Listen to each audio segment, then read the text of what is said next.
Welcome to the GSMC Car Podcast, the show that takes you on a journey to the automotive world. We talk about the latest news, from new makes and models to new technology to all of the must-have options available. Whether you're a fan of the old classics, love the latest models and technology, or have never met a vehicle you didn't want to work on, the GSMC Car Podcast has something for every car enthusiast.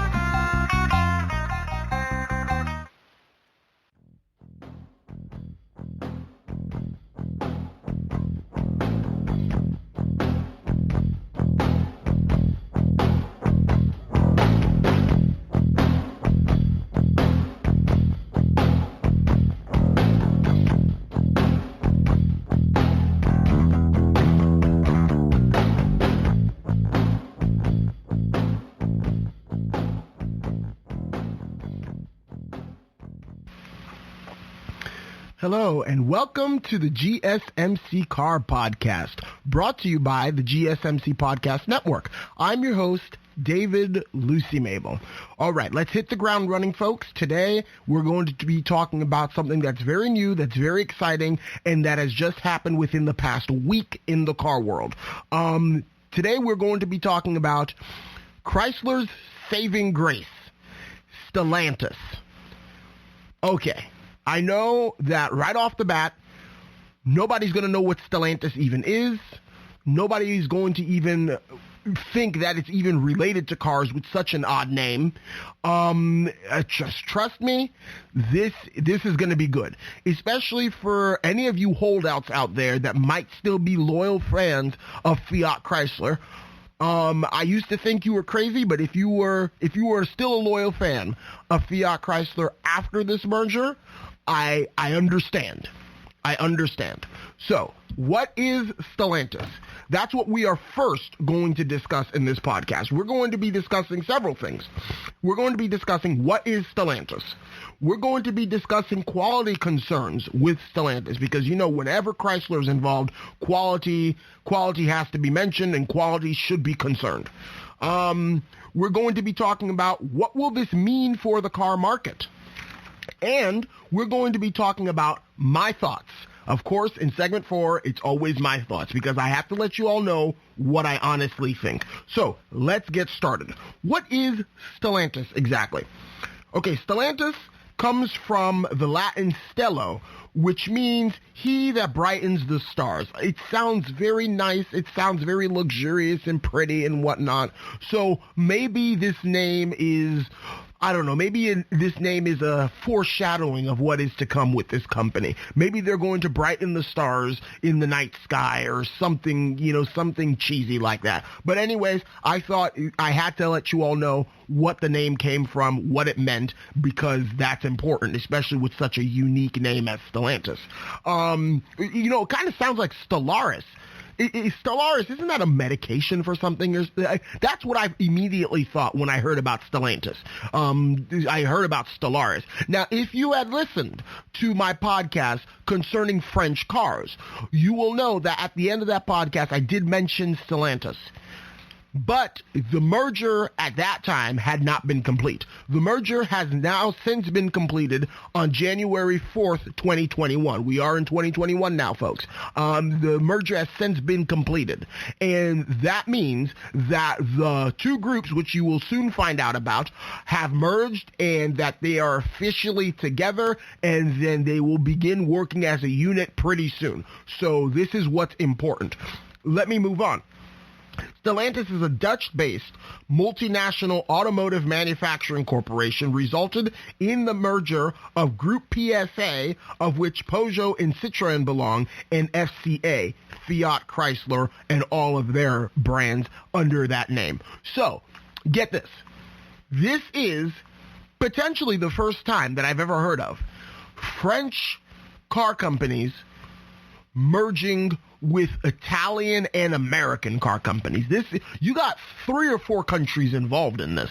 In fact, you've got probably 5 or 6 countries involved in this. And let me break this down for you all. You've got the French. You've got the British. You've got the Germans. you've got the Italians, and you've got the Dutch. All and the Americans. I can't forget the Americans. You got 6 different countries that have a hand in this in some way, shape, or form. Be it one car company, be it where they're going to be manufacturing, be it where the company is headquartered. I mean, you got several different companies working along in this. So moving on, there will be 14 brands under the Stellantis name. So Stellantis is going to be a large car company. 14 different brands. Granted, some of these are small brands that don't make a lot of cars, and they're subsidiaries of some larger brands, but they're still brands in their own right. You got Abarth. Abarth, as you know, are basically just Fiat's performance division. You've got Alfa Romeo, an Italian sports car company. You've got Chrysler. We all know about Chrysler. You've got Citroën, a French car company. You've got Dodge, American car company. You've got DS, which is Citroën's luxury division, so French. You've got Fiat, Italian. You've got Jeep, American. You've got Lancia, Italian. You've got Maserati, which is also Italian. You've got Opel, which is German. And then you've got Peugeot, French, Ram, American, Vauxhall, British. Okay, so how did Vauxhall and Opel get into this mess? In fact, something that I did not know until recently was the fact that even though they used to be owned by GM, Opel was sold by GM in August of 2017. It is now a subsidiary of Groupe PSA, which is the French car company that owns Peugeot and Citroën, as well as DS, but they're just a luxury division of Citroën.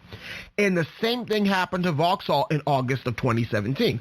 So it's been almost 4 years now since Peugeot, or since Groupe PSA acquired Vauxhall and Opel, which were the GM brands in Britain and Germany, respectively. So now that GM is basically out of Europe, it's PSA that's taking over the 2 German brands, and then it's Stellantis that is overseeing or at least resulting as a merger of the French and the Italians and all these other little car makers brought into the mix. So this is a huge deal. This is something that I don't think I've ever seen happen before in my lifetime. And we've seen Chrysler go through some changes. This merger means big changes are going to come for Chrysler and other brands of the like. We may even see a resurgence of French car sales in America, and the Italians might also return to America. Because if you saw, or not saw, more accurately, if you heard my podcast on the Italian cars way at the beginning of when I started doing this, you will hear that in that podcast, I mentioned that Alfa Romeo is still here in the United States. I mentioned that Fiat was leaving, and I think there was another one that was leaving. It might have been Alfa Romeo, but Fiat was no longer selling cars in America. And I believe Alfa Romeo was going to leave too. I think Maserati was the only Italian car company that was going to stay, because their sales are just not where they need to be. Their sales are slow, their quality is poor, and everything about them is bad. I mean, when you've got car companies in America like GM, which is making leaps and bounds in certain respects. I mean, look at the Hummer look at the Hummer EV that's coming back. I mean, that's a super truck. It invented the category of super truck.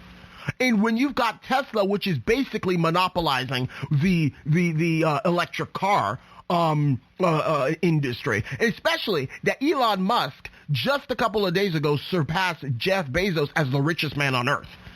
So we've got the richest man on earth, his own car company that he's basically started from the ground up, is monopolizing the electric vehicle market. And then you've got Ford, which is trudging along, not even trudging along, which is triumphantly marching along, because they've been successful in recent years too. You've got the South Koreans that are growing leaps and bounds in technology, in quality, in reliability. I mean, look at the Genesis brand. Heck, look at Kia.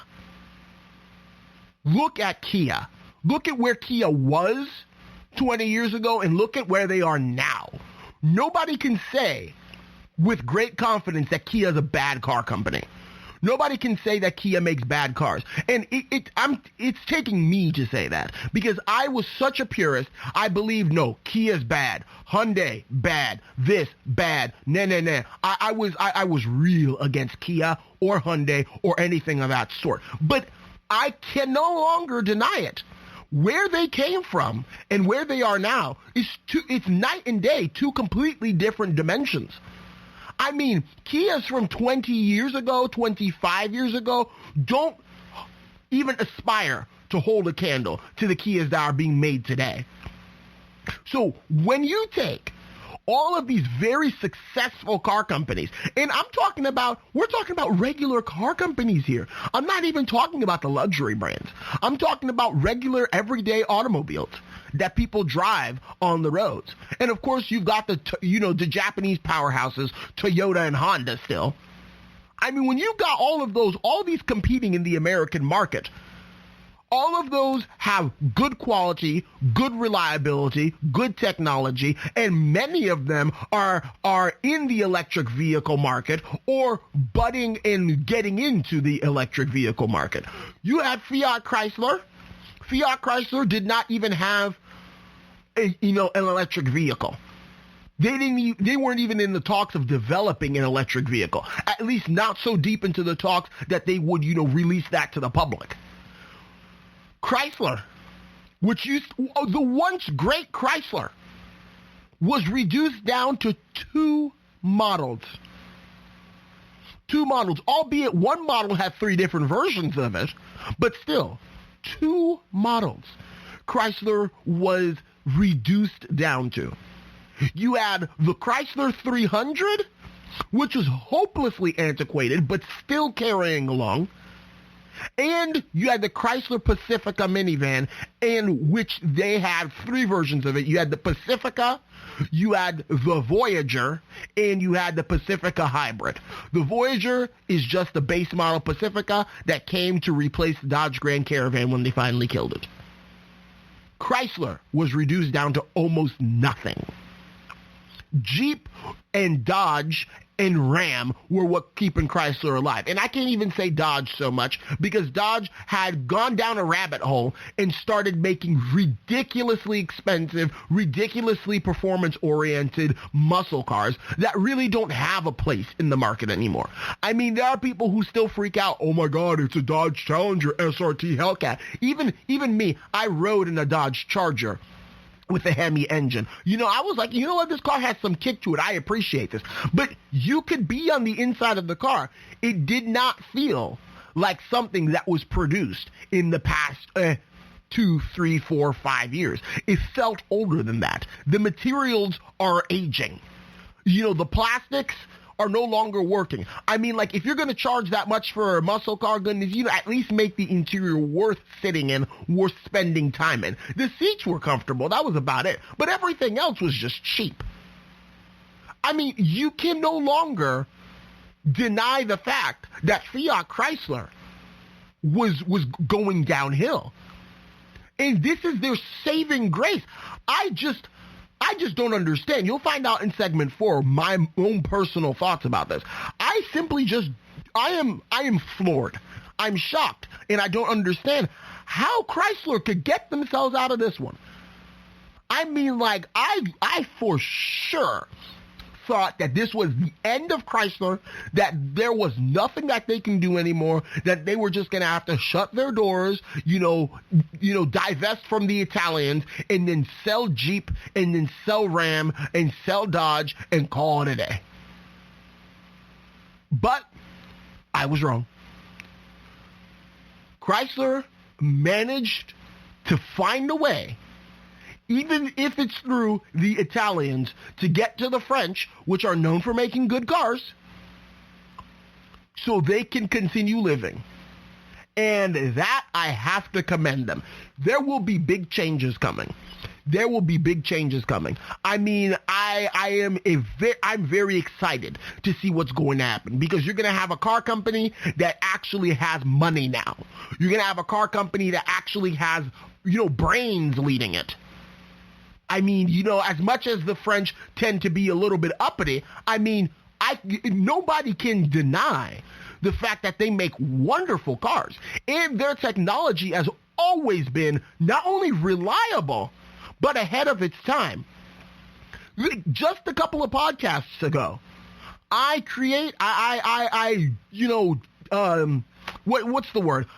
dissected the French automobile companies, looked at their history, looked at their models, looked at everything, and looked at their reliability and their reputations and what they basically were. And of the three large French car companies that there are, you got Peugeot, you got Citroën, and you got Renault. Peugeot and Citroën are under the PSA group. Renault merged with Nissan. They've got like a 38% ownership or something like that. We're not talking about them. But Peugeot and Citroën, especially Citroën, good cars, good technology, reliability. That's what Chrysler needs to be pumped into its veins. That's what Fiat Chrysler needs to stay alive, is a good helping of French automotive genius to keep them alive and to keep them from floundering, especially in the American market where we've got so many good car companies competing against each other. So please stay tuned for segment 2, in which we're going to be talking about quality concerns. Will these cars be good? Because last merger that Chrysler had before Fiat Chrysler, let's just say it wasn't that great. But I digress. Enjoy the break, and I'll see you in a few minutes. Are you a business owner? Someone interested in the latest news that might affect your business? Then check out the GSMC Business News Podcast, a show dedicated to keeping you up to date on all things concerning business, technology, and the stock market. Get a head start on the day as we keep you updated on the latest goings-on Wall Street, money, jobs, and technology. The GSMC Business News Podcast has you covered.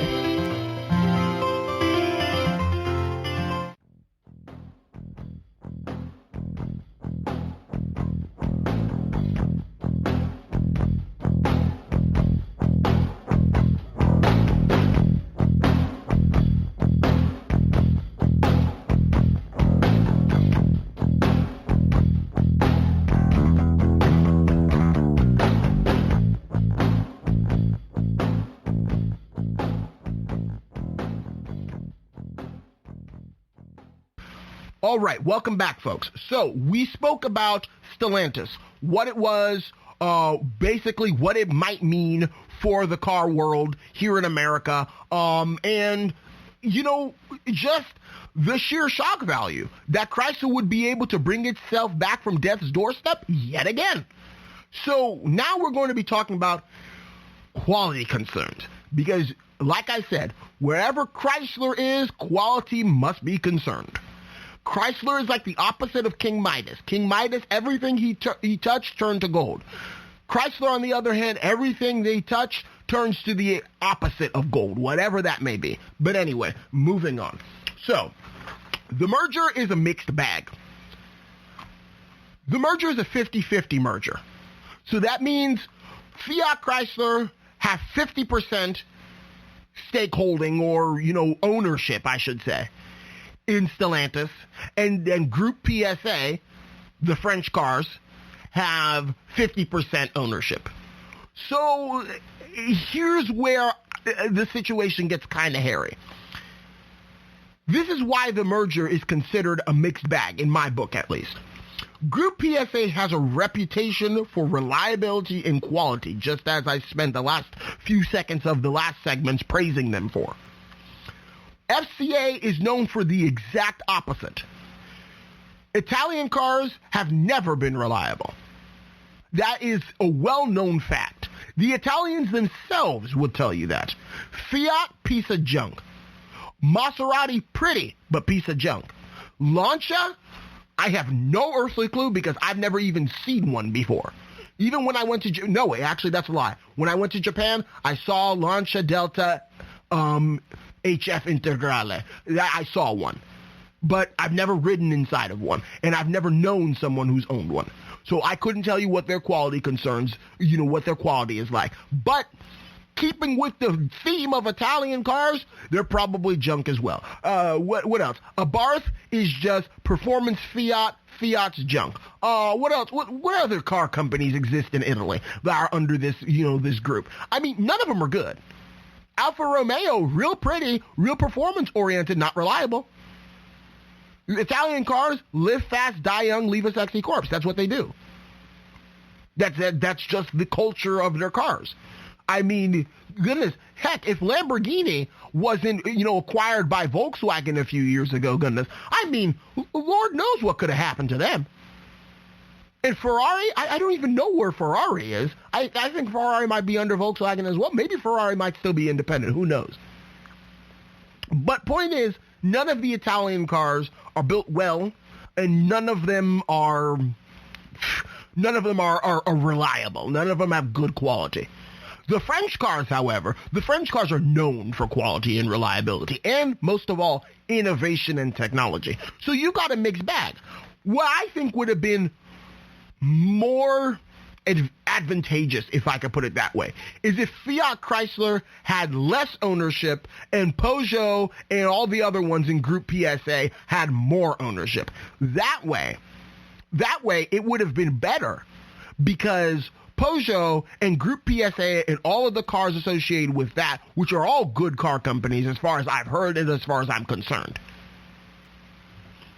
they could have infiltrated the quality control of FCA and made sure that they were making proper cars. And not just slapping things together with boiled cardboard and spit and then calling it a day. So, here's what I have to say. I got a bit distracted from my notes here.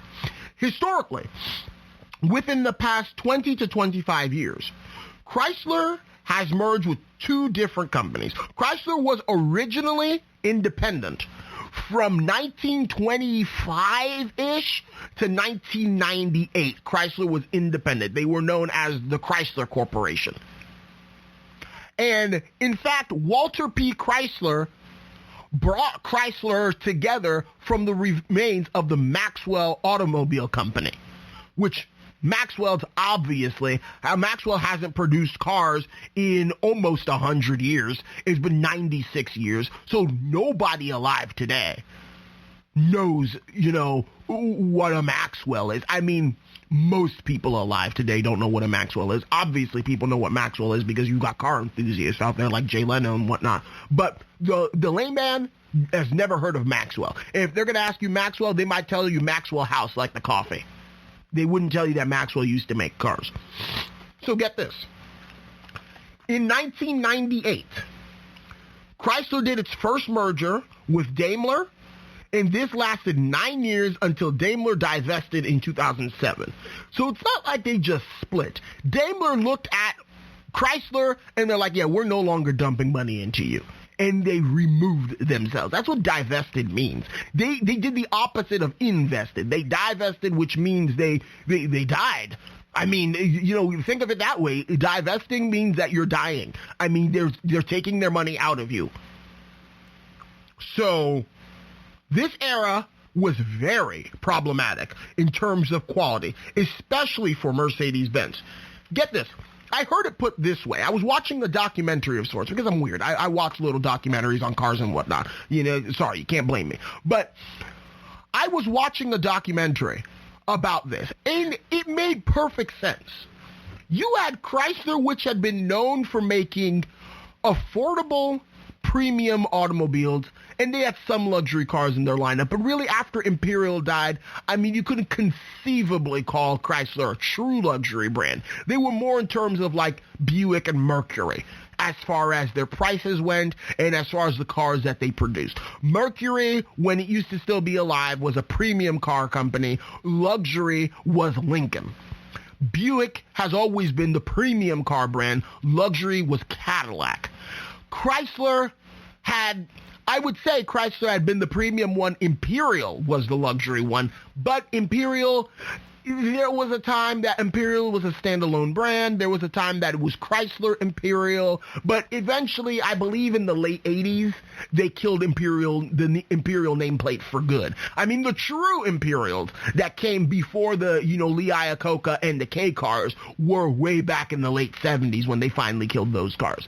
But, the Imperial nameplate probably finally died late 80s, early 90s.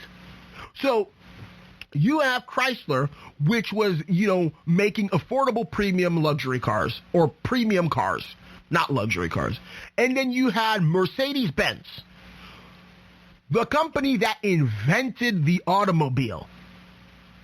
Like, take a pause to appreciate that. Benz had been around since 1886. When he created his first car. And Carl Benz began designing the internal combustion engine since the 1870s. And then they merged with Mercedes, which was a different car company, in, I believe, the late teens, the early 20s. If you've heard of the Mercedes Simplex, that was not a Mercedes-Benz Simplex, that was a Mercedes Simplex. And then the Benz patent motor wagon. And then thus the two came together and made Mercedes-Benz. And since it's still been there. But they have the DNA. They invented the car. And they have been, as much as I don't care much for Mercedes-Benz, they have been the most successful luxury brand in the entire world. And then Chrysler, little old Chrysler, had the shame to go knock on Mercedes-Benz's door and be like, "Excuse me, sir, would you merge with me, please? Because I'm poor and I don't have any money to continue dumping into my automobiles. So would you please merge with me?" And then, Mercedes-Benz, like the good people they are, had pity on Chrysler and said, "Sure. Yeah, we'll merge with you." 9 years of junk from both companies. 9 years of junk. My dad has a 2003 Mercedes-Benz S430. And he might be awake now, and I don't care if he hears this. His car has been nothing but problems since he got it. And why? It's not that Mercedes-Benz was necessarily a horrible car company. It's because Chrysler. That car was made under the Chrysler era, the W220 S-Class. The W220 S-Class, in fact, was started under the Chrysler era. In Germany, they started making them in 1998. And then they finally brought them to America in 2000. From 2000 to 2006, you can get a W220 S-Class here in the United States. Worst S-Class ever made. Airmatic problems, this problem, that problem, electrical issues. The trunk, for crying out loud, leaks. This is a Mercedes-Benz S-Class. And why? Because of Chrysler. Because of Chrysler. Because of Chrysler. So Daimler was very, very, very intelligent to divest from Chrysler in whatever year it was, in 2007. From 98 to 2007, they dealt with Chrysler. They did some cool things like the Chrysler Crossfire. That was a cool little car built on a Mercedes-Benz platform, if I'm not mistaken. But other than that, everything else was just pure junk. You do not want to own a Mercedes-Benz that was, designed and produced under the Daimler-Chrysler merger. It's a bad idea. And you don't even want to own a Chrysler that was made after the days of the Imperial, frankly. So you got those two car companies that were absolutely different in philosophy, in quality, in reliability, in world renown. I don't even know how to describe that. You had two different car companies that were just two different things completely, the odd couple, and they came together, and obviously it didn't work, so they split. So now that I've come out of that rabbit hole, I'm sorry, I'm very passionate about that. This era not only was very problematic, after they split, then from 2007 to 2009, they were Chrysler Group LLC, they were Chrysler LLC, and from 2009 to 2014, they were Chrysler Group LLC. So in 2014, Chrysler finally met its match and then merged with the Italian car companies, which makes perfect sense. The only merger that they've ever had that made perfect sense. Hey, we both suck. Why don't we come together and suck together, basically? I mean, the French were not part of the equation yet. The Italians, their cars sucked. Everybody knew it. It was a running joke.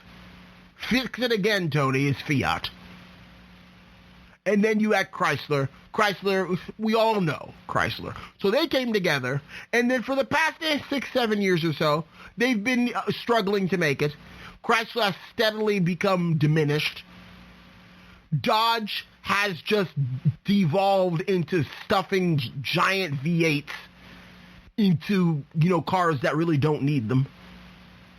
And then Jeep is the only one that, is somewhat promising.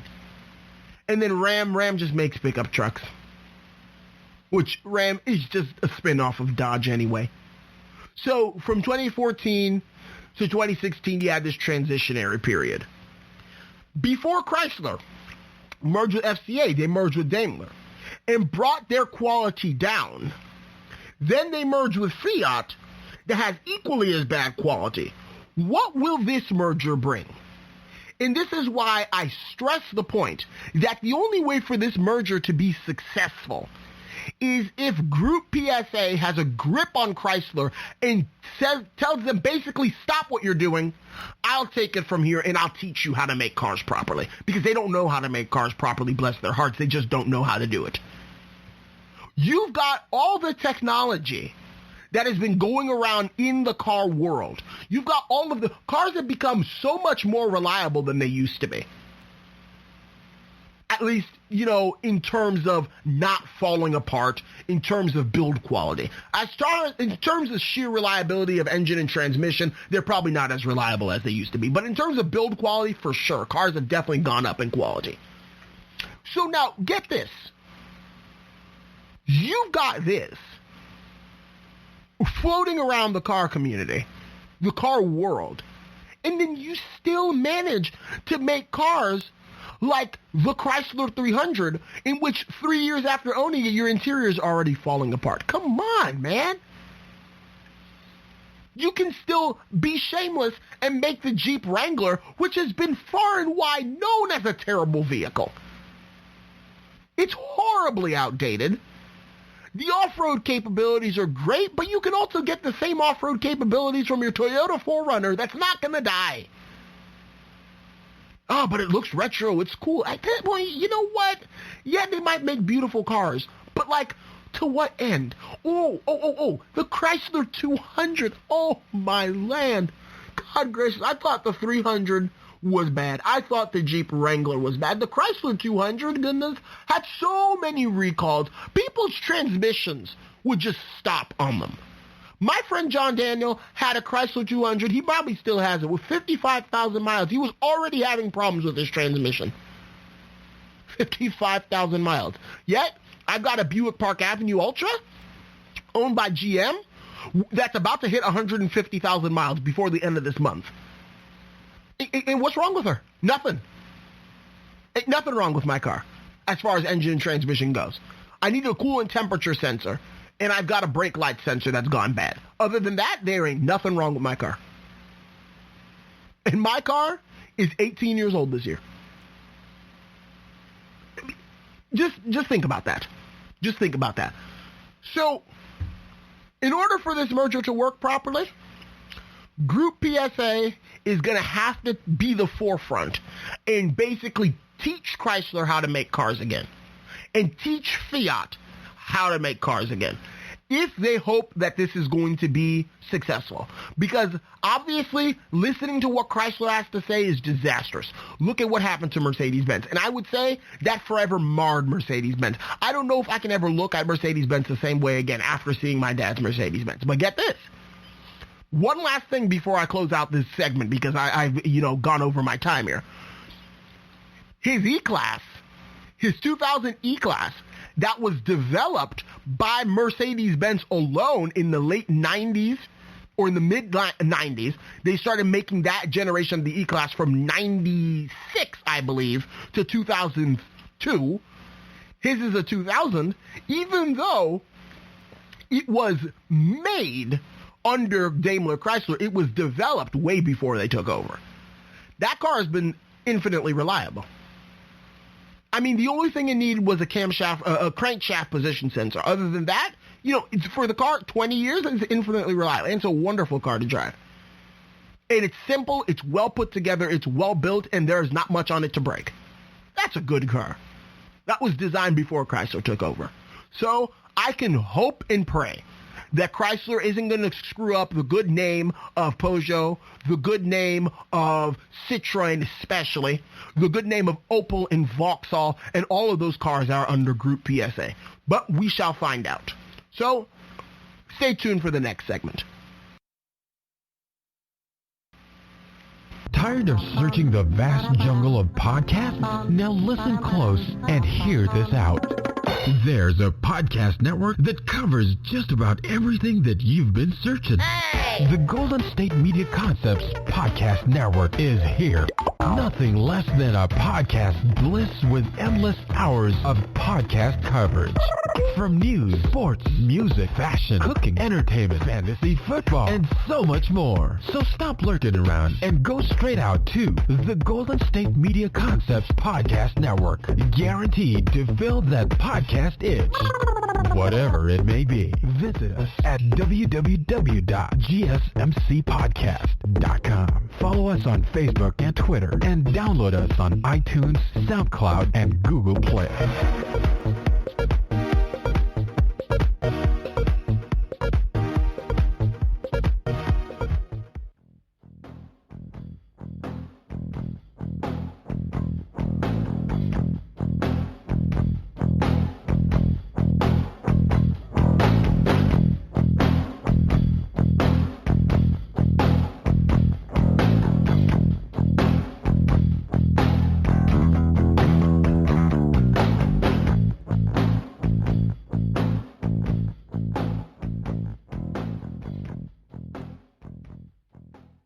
All right, here we have segment 3. So in segment 1, we discussed what on earth is Stellantis. In segment 2, you witnessed me go off on several rabbit holes and several rants talking about the quality concerns that we have to be concerned with Chrysler and whatnot. Now is segment 3. What will this merger, what will Stellantis mean for the car market? So FCA lives to see another day, maybe even perhaps a few more days. Like I said, they're like a cat with 9 lives. I mean, for what I know that I've seen Chrysler go through in my lifetime, and I was born in 97. For what I've seen Chrysler go through in my lifetime, goodness. The merger of them and Mercedes-Benz, then them trying to be independent again, then merging with Fiat Chrysler, and knowing what it used to be like before I was born. Chrysler's been through a lot. They really have. They really have. And if it wasn't for Lee Iacocca, bless his heart, goodness, God rest his soul. If it wasn't for Lee Iacocca, who came through and invented the K car, not the K car as in like the Japanese lightweight cars, but the K car like literally the letter K, the K platform, that saved Chrysler, Plymouth, and Dodge, at least for a decade or so, before they started having problems again. Chrysler wouldn't even still be around today. So we have Lee Iacocca to thank. But anyway, they are merging with a stable car company. That's what needs to be remembered. That's what needs to be the highlight of this. They're merging with a stable car company. They had merged with a stable car company back in 98, which was Mercedes-Benz, obviously. However, the problem with that is that was a vastly different vision from what Chrysler had. The French cars are a lot closer to Chrysler's vision than the German cars are. We all know that the German cars fall into a league of their own, and they continue to hold their own. The French cars, however, it might be beneficial for the French cars, because the French cars operate in almost every single market on earth except the United States. The United States is one of the largest, if not the largest, car market on earth. It would be beneficial for the French to merge with Chrysler, because get this, and I know that sounds really, really odd that I would say that, but Chrysler is an American car company. Chrysler, Dodge, Jeep, and Ram are all born and bred here in the United States. And despite the fact that their quality control is absolutely terrible, they've got loyal people who continue to purchase their automobiles. So now if the French could get in on that, the French could get in on the profits, and the French can get in as, making a headway in the American car scene, because they haven't been here properly since probably the late 80s, early 90s. I think the last French car to be sold in America was probably the Renault Le Car. And that wasn't even a Peugeot or a Citroën. Citroën has never been to America. And Peugeot, oh goodness gracious, Peugeot was probably since, the early to mid 80s that they had been here. So almost 40 years since any car company that's currently under PSA has been to America. So now, just riddle me this. Try imagining this. Imagine that the French could make Chrysler cars good again. Or, heck, even import some of their cars as rebadged versions using their technology, using their platforms and whatnot, and then bring them to the United States. Imagine if they could do that.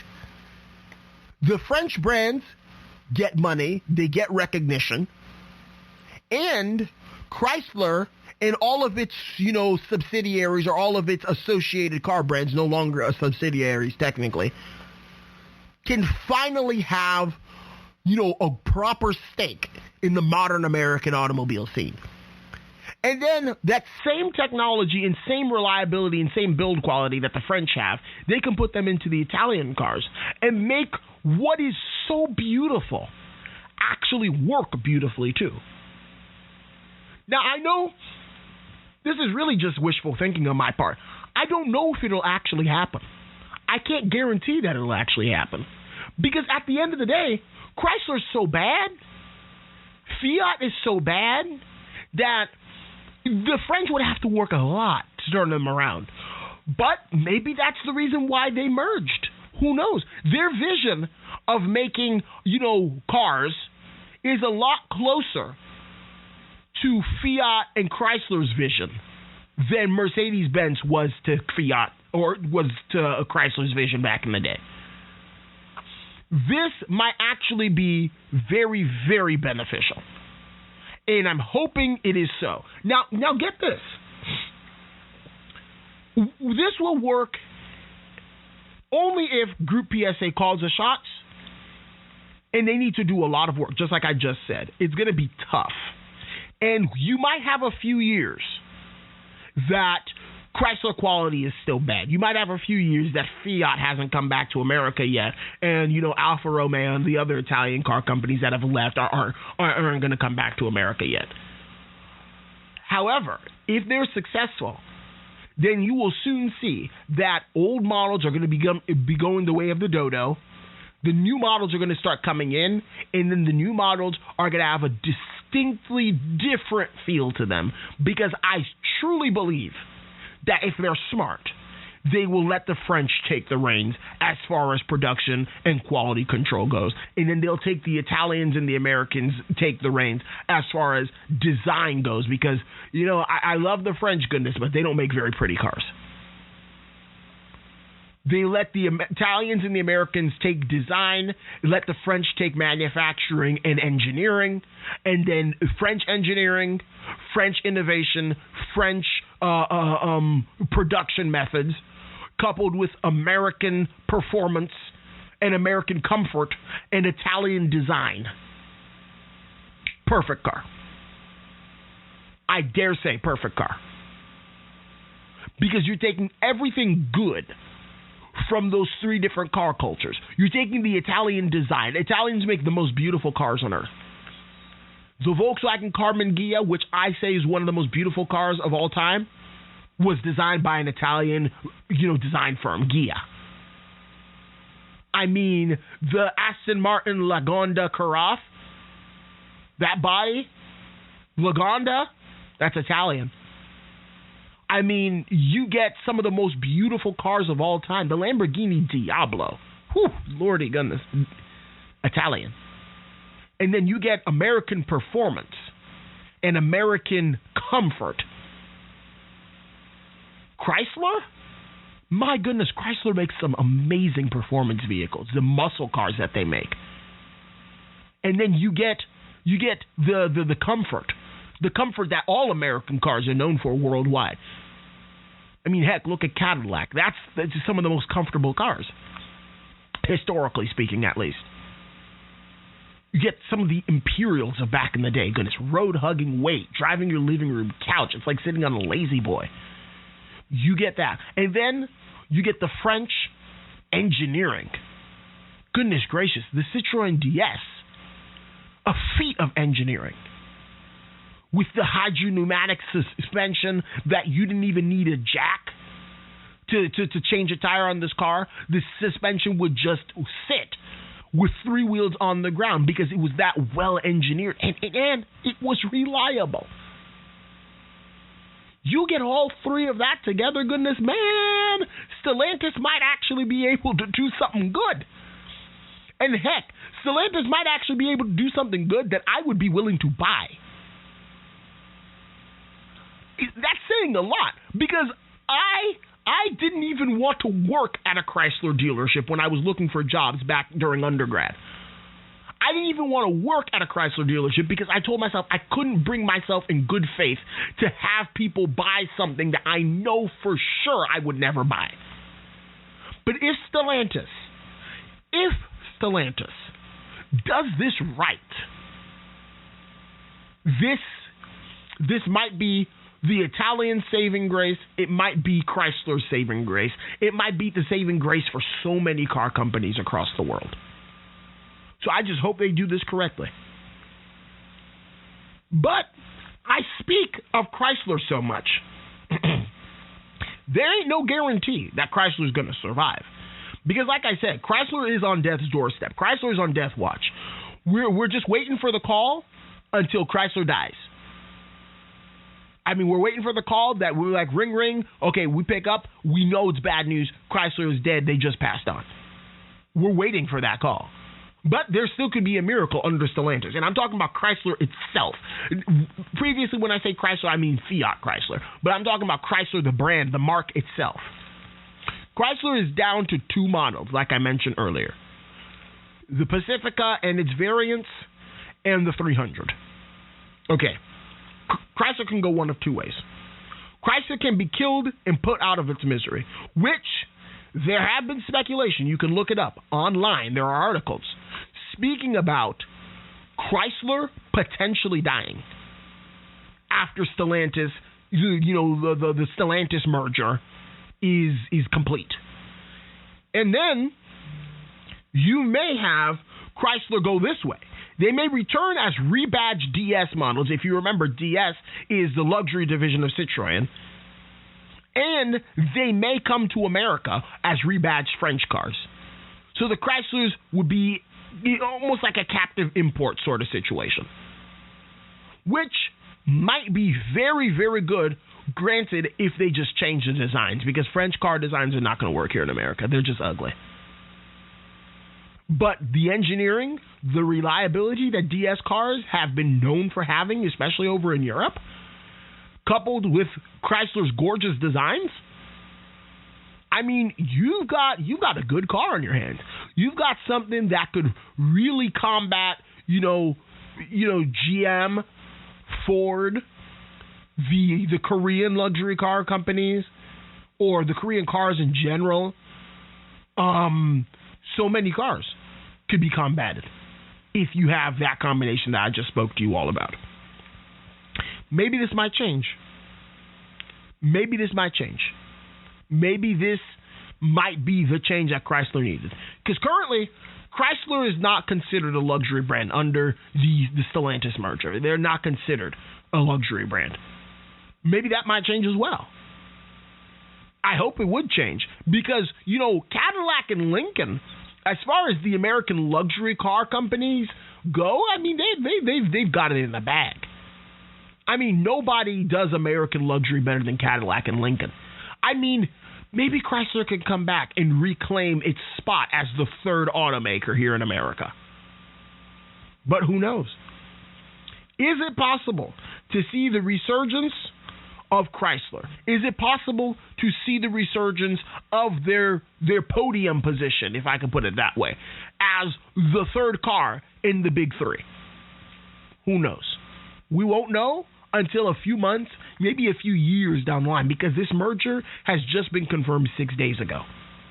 So it is very, very fresh, very, very new. They're probably not even done signing papers yet. We'll see what happens.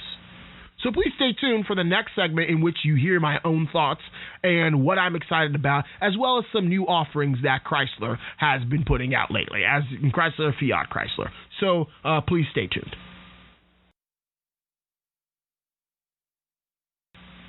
Do you work in the world of marketing and advertising? Are you a media buyer or the owner of an agency? Have you been looking for a podcast to help stay on top of all the goings-on of those worlds? The GSMC Marketing News Podcast is dedicated to keeping you up to date on all things concerning marketing and advertising. Get the latest marketing news, from what major businesses have planned for the coming year to the newest trends in advertising, from podcasts, digital and streaming, to the old standbys of radio, television, and billboards. The GSMC Marketing News Podcast has you covered, whether you're a marketing agent or a business trying to expand your brand.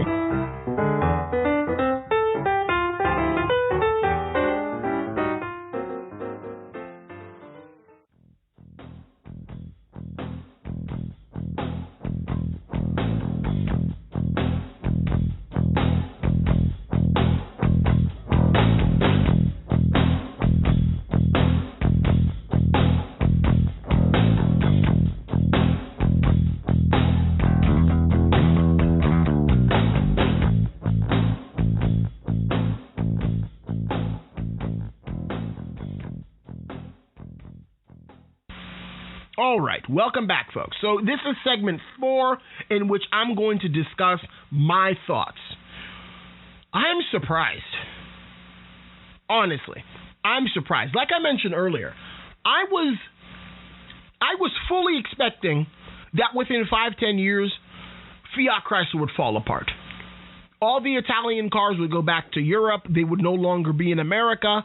Chrysler would finally die, and the rest would be sold off. Jeep would be sold off, Dodge would be sold off, and Ram would be sold off. Or maybe they would just stay together and create their own cars and then leave Chrysler out of the mix. I genuinely was expecting that to happen, and I am so surprised. How did I learn about Stellantis? Now let me do a recap, because it's been a few weeks since I did that a French Cars podcast. I learned about Stellantis on a Facebook group. Oddly enough, I think it was a list of car companies that the person thought should be killed. And Chrysler was obviously on the list. Because what list of car companies that should be killed would be complete without mentioning Chrysler? Okay, so Chrysler was on the list, and then I had commented something like, oh yeah, that's exactly what should be done. Chrysler needs to die. Chrysler is dying, blah, blah, blah, all of that foolishness. And then this woman responded to me. She's like, oh, Chrysler's hardly dead, blah, blah, blah. Have you seen this? Have you seen that? I was like, ma'am, with all due respect, their quality control is known for being bad. Jeep and Dodge are what keeping Chrysler alive. Goodness, Chrysler itself has been boiled down to 2 models. And I thought the woman was going to argue with me, but the woman began to understand. She's like, yeah, they really can't, they can only stuff the Hemi engine into so many different things. I mean, yeah, I kind of understand where you're coming from. And then I was like, I was like, yeah, I fully expect them to be dead soon. And she's like, yeah, they might be unless this PSA merger works out. And I was like, whoa, back up. What's PSA? To which she tells me that PSA is Peugeot and Citroën Group out of France. And I was like, what do they have to do with Chrysler? So now I'm having a conversation with this woman in the comments section. And then she's like, look up Stellantis. And I thought this woman was off her chain. I was like, that's crazy. What on earth is Stellantis? That's such a odd name. I kept on hearing Stellaris, but no, it's Stellantis. And then I looked it up, and I saw the Wikipedia article. This was probably back in November. I saw this, and then I was like, whoa, that's huge. That is huge. I was like, oh my gosh, that is super huge. I mean, Chrysler might actually survive. Chrysler might actually live to see another day, which is insane, goodness. It's insane to even think about. Chrysler, we're talking about Chrysler here, folks. I'm not even kidding, goodness. We're talking about Chrysler. So think about that. Think about that. We're talking about Chrysler. We're talking about the company that's like a cat that has had 9 lives. They've almost died so many different times in their history. I mean, the first huge crisis was probably the 80s. No, I can't even say that. The first huge crisis was the gas crisis in 1973, in which they had to really think about downsizing their cars, in which that basically what did Imperial in, because Imperials were massive. They were bigger than Cadillacs.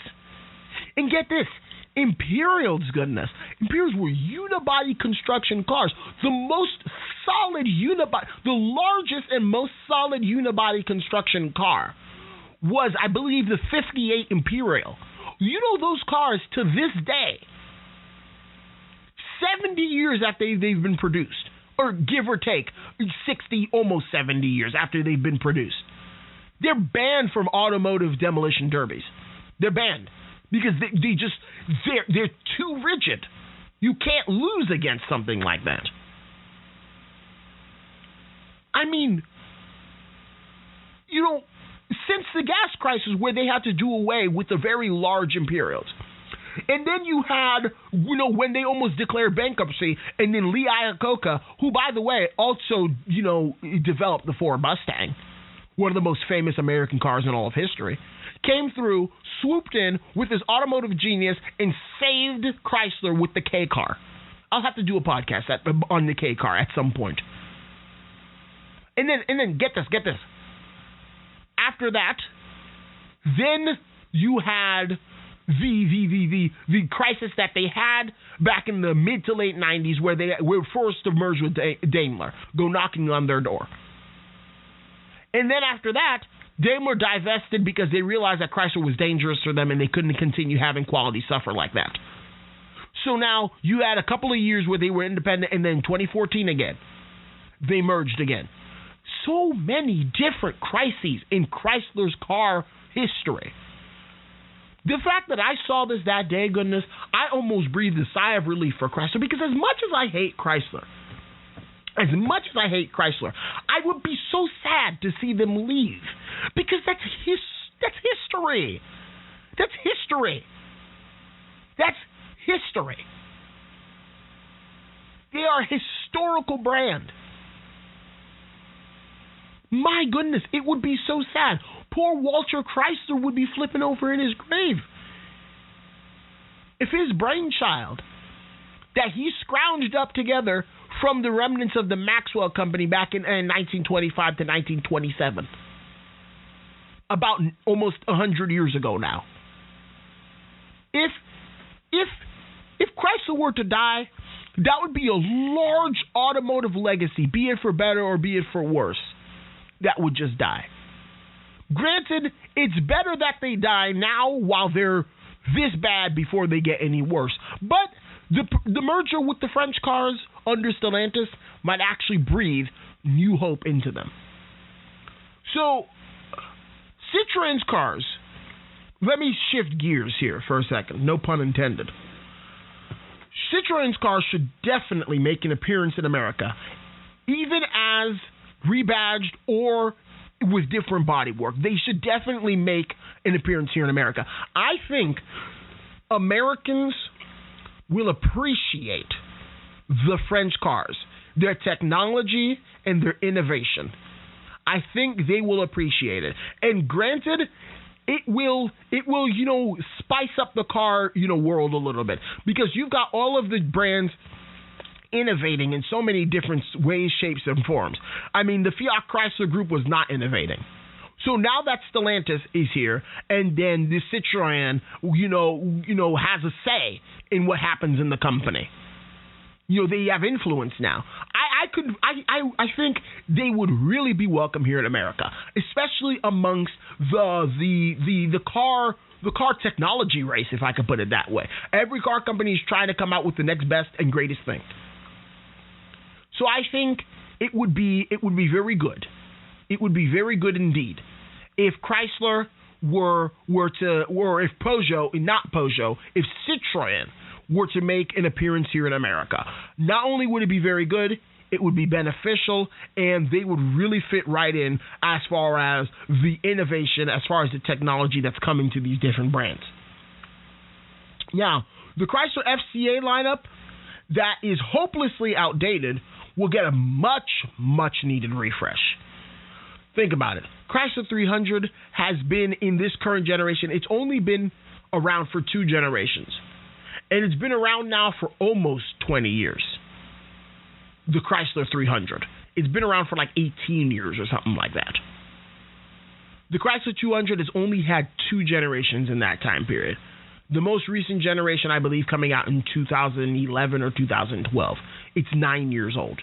There are no cars on the road anymore that are 9 years old. The Cadillac CT6 ain't 9 years old. The Lincoln Continental ain't 9 years old. None of the Cadillacs that they're offering right now are 9, and none of the Lincolns that they're offering are 9 years old.